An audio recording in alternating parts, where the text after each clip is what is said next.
Welcome back to the channel. If this is your first time joining, I'm doing a part 2 to the last video that I've done. So I would recommend that you go back, take a look. If it's something that you're interested in, definitely stay tuned. And for everybody that's asking for part 2, I am going to be sharing the rest of my journey and give a testimony about that last video. So stay tuned on this video and we'll chat more.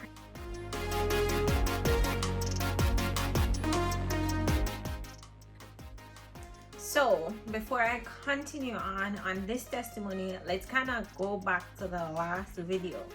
So the last video, it took us like 4 days to edit. So we edited the video, ready to offload, to download it, and the video just would not work.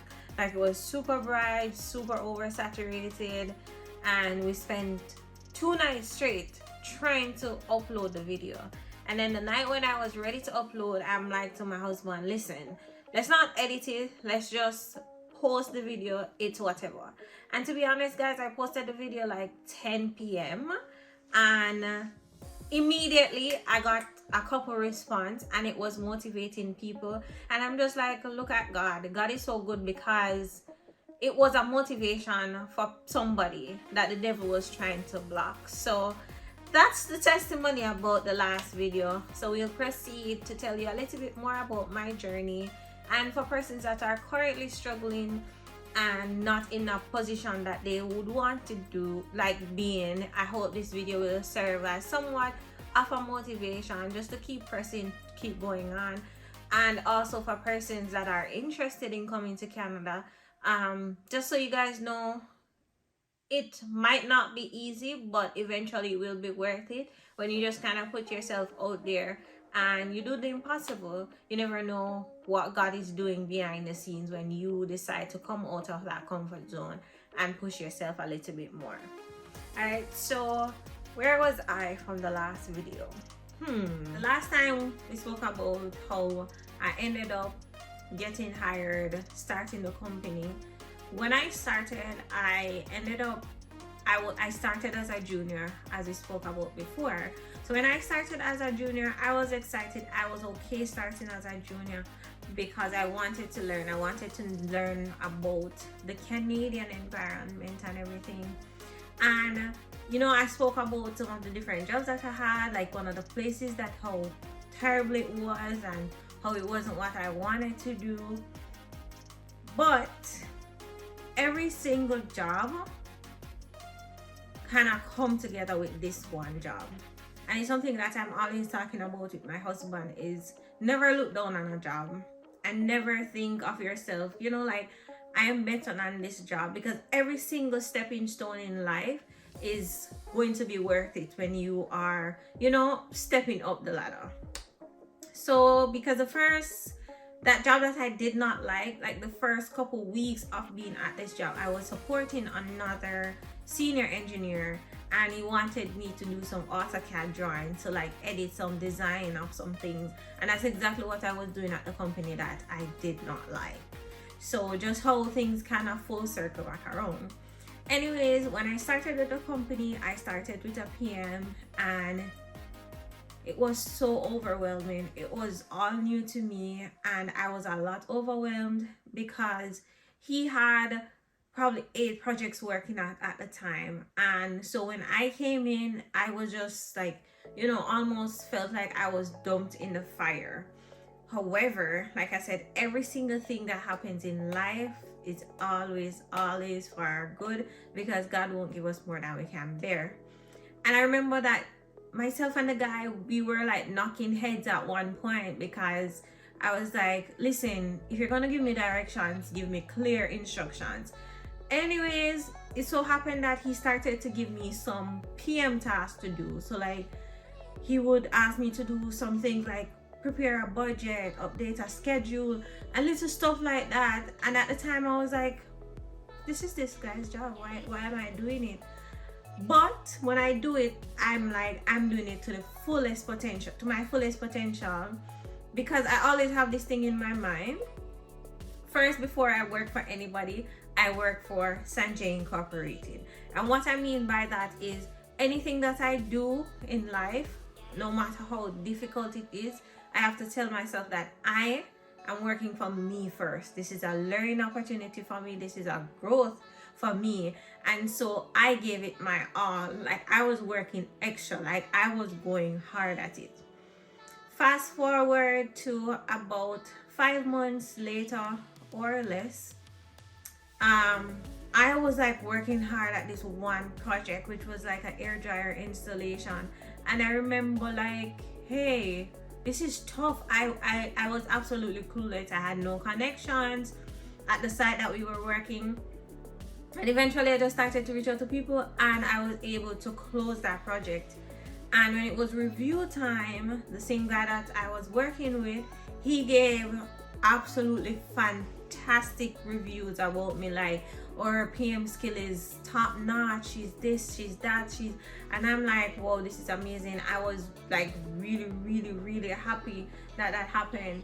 And of course, you know, when I moved on from him, because then he left the company, and I just kept working with other PMs and stuff. When we had review time once again, I got really good feedback. She's very interested, she's very motivated, she's this, she's that, and I got a proper bonus. But even more so than that, I spoke up for myself. I was like, I want to, you know, work in this capacity. I want to work in the capacity of a project manager. And I started the company. I came and I saw a lot of juniors that were there before me, but like I said, I was pushing. I was doing more than just, you know, a normal junior would be doing. And by just talking to people, making those connections, I was able to make even more connections. And it so happened that I started to manage my own projects. Like, I was given my first 2 projects in under a year of being at the company. And I was like, God, this must be you, because there's so many other juniors. And I'm like, me of all the people, I mean, God is so good.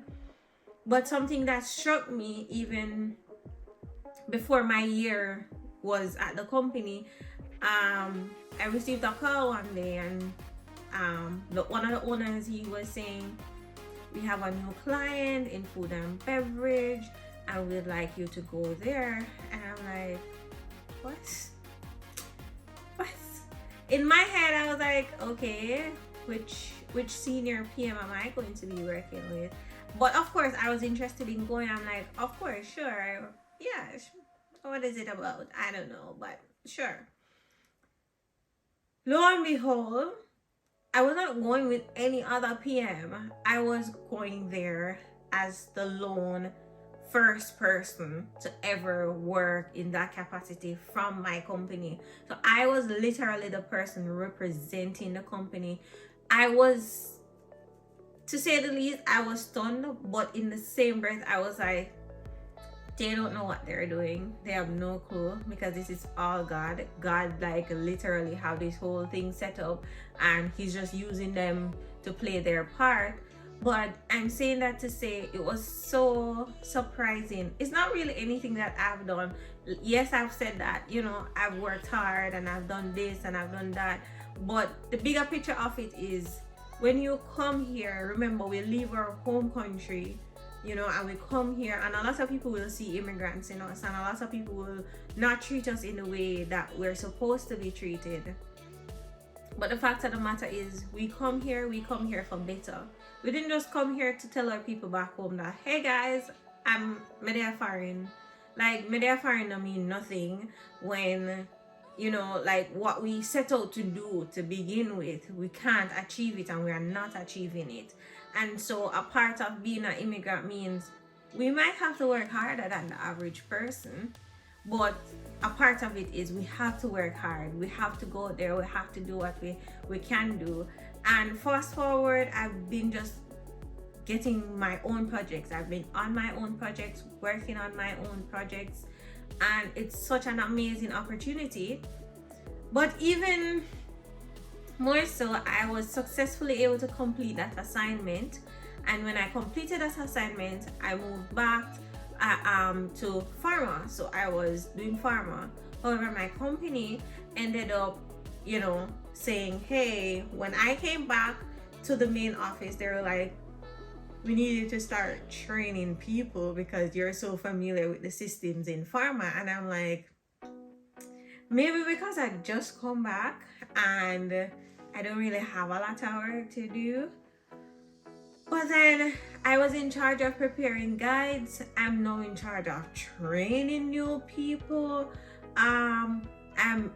It's like I'm preparing templates. I'm training people. I'm on their roster. I'm adding them to different teams. And if anybody have any questions, they're coming to me. And it's just overwhelming what wonderful things God can do. It's almost like I started there a little bit over a year ago, and I'm literally here training people in the systems that when I just started, I'm like, this guy just throw me in the fire. Like, I am absolutely clueless. What is he doing to me? Like